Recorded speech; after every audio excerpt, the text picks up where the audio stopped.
नमस्कार। भारत मौसम विज्ञान विभाग की दैनिक मौसम परिचर्चा में आप सबका स्वागत है। अगर हम पिछले 24 घंटे के दौरान दर्ज की गई वर्षा की बात करें तो भारी से बहुत भारी वर्षा तमिलनाडु और सौराष्ट्र कच्छ के कुछ इलाकों में हुई है।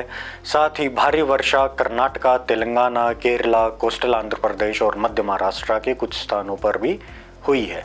अगर हम स्टेशन वाइज रेनफॉल की बात करें तो तमिलनाडु के सालेम जिले में 15 सेंटीमीटर रेनफॉल रिकॉर्ड की गई है, त्रिपुर डिस्ट्रिक्ट में 12 सेंटीमीटर रेनफॉल और सौराष्ट्र कच्छ के राजकोट जिले में 12 सेंटीमीटर रेनफॉल रिकॉर्ड की गई है।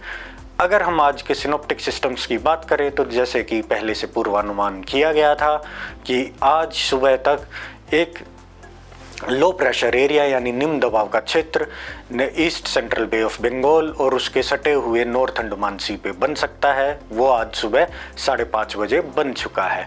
इसकी वेस्ट नॉर्थ वेस्टवर्ड मूवमेंट करने की संभावनाएं हैं और साथ ही ये 22 तारीख तक एक डिप्रेशन में इंटेंसिफाई हो जाएगा और 23 अक्टूबर तक एक साइक्लोनिक स्ट्रॉम में इंटेंसिफाई होने की इसकी प्रबल संभावनाएं बनी हुई हैं।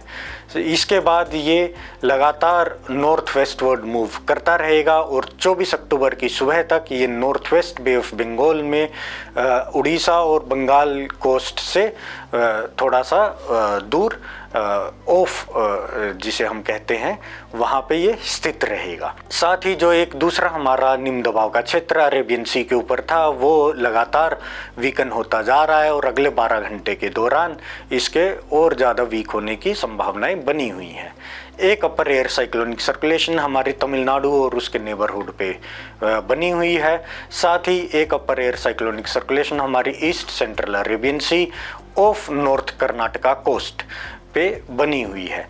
ईस्ट बांग्लादेश के ऊपर भी एक साइक्लोनिक सर्कुलेशन हमारी निम्न क्षोभमंडल में बनी हुई है। इन सभी के प्रभाव में अगर हम आज के मुख्य बिंदु की बात करें तो जैसा कि आप जानते हैं कि एक निम्न दबाव का क्षेत्र east central bay of Bengal और उससे सटे हुए नॉर्थ अंडमान सी के ऊपर बना हुआ है।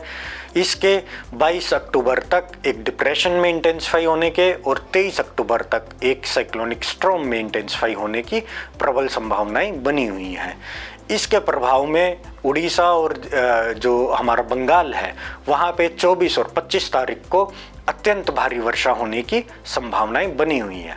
तमिलनाडु में आज यानी कि 21 अक्टूबर के दिन भारी वर्षा से बहुत भारी वर्षा होने की संभावनाएं हैं। अगर हम रीजन वाइज रेनफॉल वार्निंग की बात करें तो ईस्ट इंडिया में यानी पूर्वी भारत में जो जैसा कि हमने आपको बताया कि ये जो लो प्रेशर सिस्टम हमारा बना हुआ है बंगाल की खाड़ी में, इसके प्रभाव में उड़ीसा में 23 तारीख 26 तारीख को भारी वर्षा की चेतावनियां दी गई हैं। साथ ही उड़ीसा में 24 और 25 तारीख को अत्यंत भारी वर्षा की चेतावनियां जारी की गई हैं। जो हमारा बंगाल है, बंगाल में भी 23 तारीख के लिए भारी वर्षा और 24 और 25 तारीख के लिए अत्यंत भारी वर्षा की वार्निंग जारी की गई है।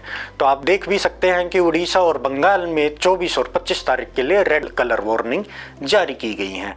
तो इसके प्रभाव में वहाँ पे लोकलाइज्ड फ्लडिंग और अर्बन फ्लड्स और जो लो लाइंग एरिया है वहाँ पानी भरने क्योंकि बहुत अत्यंत भारी वर्षा होगी तो पानी भरने की संभावनाएं बनी हुई हैं। इसके अलावा जो हमारा अंडमान निकोबार है वहाँ पे 21 तारीख के लिए यानी आज के लिए भारी वर्षा का अलर्ट जारी किया गया है और झारखंड में 24 तारीख को भारी वर्षा का अलर्ट जारी किया गया है। अगर हम प्रायद्वीप भारत की बात करें तो तमिलनाडु में आज के लिए बहुत भारी वर्षा का अलर्ट जारी किया गया है। अगर हम भारी वर्षा के अलर्ट की बात करें तो वो केरला, कोस्टल कर्नाटका और साउथ इंटीरियर कर्नाटका में 21 से 23 अक्टूबर के लिए जारी किया गया है। नॉर्थ इंटीरियर कर्नाटका में 21 अक्टूबर, तमिलनाडु में 22 और 23 अक्टूबर, कोस्टल आंध्र प्रदेश में 24 और 25 अक्टूबर के लिए भारी वर्षा का अलर्ट जारी किया गया है। अगर हम वेस्ट इंडिया की बात करें तो यहाँ पे कोंकण, गोवा, मध्य महाराष्ट्र, मराठवाड़ा और गुजरात स्टेट में आज यानी 21 तारीख के लिए भारी वर्षा का अलर्ट जारी किया गया है। अगर हम फिशरमैन वार्निंग की बात करें तो जैसा कि आप इस ग्राफिक्स में देख सकते हैं कि आज से लगातार 5 दिनों तक जो हमारा बंगाल की खाड़ी का क्षेत्र है, अंडमान सी से लेके नॉर्थ बे ऑफ बंगाल तक, वहाँ पे हमने फिशरमैन वार्निंग जारी की गई है। और जैसे जैसे ये सिस्टम इंटेंसिफाई करेगा वैसे वैसे फिशरमैन वार्निंग भी हमने उसी प्रकार से इंटेंसिफाई की हुई है। आज के लिए जो हमारा east central bay of Bengal है और वेस्ट सेंट्रल, उससे सटा हुआ west central bay of Bengal है और अंडमान सी है, वहाँ पे स्क्वाली वेदर विंड्स 35 से 45 किलोमीटर प्रति घंटा की रफ्तार से चलने की उम्मीद है।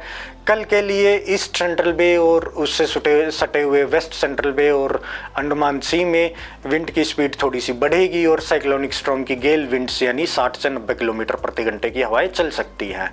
परसों यानी 24 तारीख के लिए भी जो सेंट्रल बे ऑफ बंगाल है और जो नॉर्थ बे ऑफ बंगाल है, वहाँ पे साइक्लोनिक स्टॉर्म गेल विंड्स चलने की प्रबल संभावनाएं बनी हुई हैं, जो कि है 60 से 90 किलोमीटर प्रति घंटा। 25 तारीख के लिए जो हमारा नॉर्थ बे ऑफ बंगाल है, खासकर वहाँ पे सीवियर साइक्लोनिक स्टॉर्म की गेल विंड्स यानी 90 से 110 किलोमीटर प्रति घंटे की तेज हवाएं चल सकती हैं और ये 26 तारीख के लिए भी कंटिन्यू करेंगी। इसलिए हमारी सब मछुआरे भाइयों से निवेदन है कि वो अगले 5 दिनों के लिए बंगाल की खाड़ी में ना जाएं वहाँ पे, क्योंकि जो वेदर है वो बहुत ज़्यादा बिगड़ने वाला है। इसी के साथ ही आप सब हमसे हमारे मौसम ऐप, मौसम वेबसाइट और हमारे सोशल मीडिया हैंडल से जुड़ सकते हैं और मौसम की नवीनतम जानकारियाँ प्राप्त कर सकते हैं। आप सबका धन्यवाद, नमस्कार।